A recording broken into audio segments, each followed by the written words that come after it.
this car is also fitted with Apple CarPlay, and to be fair, I think Apple CarPlay is better than the actual most Bluetooth systems. The only trouble is you have to plug it in. They do an adapter for to make your Apple CarPlay wireless. I think it's about £130, something like that, and it's available on Amazon. If I find a link, I'll cut it in, and I'll get one to test as well. But if you plug this in, where's my phone? Right, so there, that's it at the moment. If I plug the phone in, with a bit of luck, it will recognise it.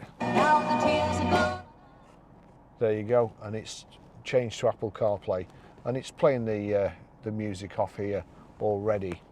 Let me just pause that. Right, so we'll click it back. Right, now then, you don't have to pair it or anything, you just plug it in. That's the good thing.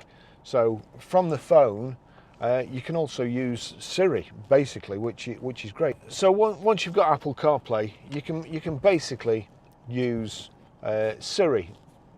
You don't have to take your hands off the steering wheel. You don't even have to say, or if I was to say, it would probably spark your iPhone up as well. So what I'm going to do is click this voice button. Navigate to Blackpool. Getting directions to Blackpool.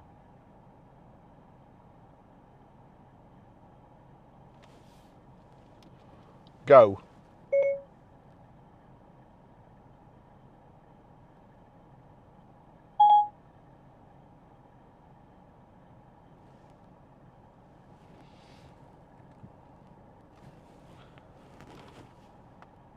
So that's it.